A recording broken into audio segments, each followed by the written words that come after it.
Welcome to Daily Wisdom, where every single day we seek to take a piece of God's wisdom and then apply that to our everyday life. We're using a reading plan called The Essential Jesus. If you'd like to track along with us, there's information on that reading plan in the links in the description below here on YouTube. So feel free to track along with us.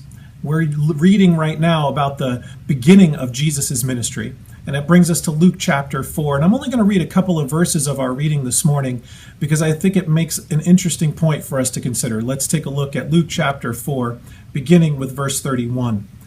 Then he went down to Capernaum, a town in Galilee, and on the Sabbath he taught the people. They were amazed at his teaching because his words had authority. The key word that sticks out to me in this passage is the word authority.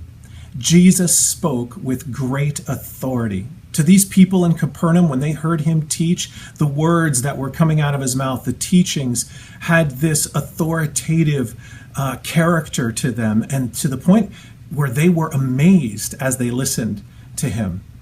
That word authority, though, sometimes strikes fear in us, especially in modern culture where we want, in American culture in particular, where we want to maintain our independence. We want to be a strong, independent people. And so sometimes when we are confronted with something that is considered authoritative in our lives, we want to rebel against it.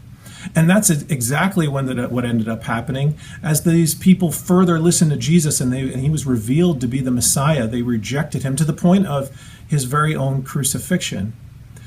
However, what do you consider to be an authority in your life? What is your go-to source for truth?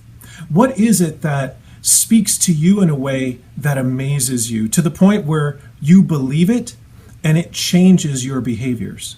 You know, the Apostle Paul speaks of this idea of us rejecting the ways and the patterns of this world and allowing God's wisdom to renew our mind. Because what we believe in our mind ultimately determines how we behave. Think about that. The position of authority in your life has some sort of rule over you to where you follow that authority and you follow its instruction and it modifies how you behave. It has renewed your mind because what you believe determines how you behave. And how we behave ultimately is going to impact who we become. And God wants you to become his child. God wants you and I to become people that share a message of hope and healing with the world around us. What we believe ultimately determines how we behave. And how we behave will impact who we become. Who are you becoming? And that person that you're becoming is a direct result of the authority in your life. So I hope that Jesus is the central authority in your life, and his teachings are what you submit to and what you choose to believe. That's what I choose to believe, because what I believe determines how I behave, and how I behave will impact who I become. That's today's Daily Wisdom. I hope you found today's video encouraging. If so, hit that thumbs up button. That'll help others to see it. And don't forget to subscribe to our channel, as you won't want to miss any of the daily but short Bible studies that we share together Monday through Friday. We'll see you tomorrow.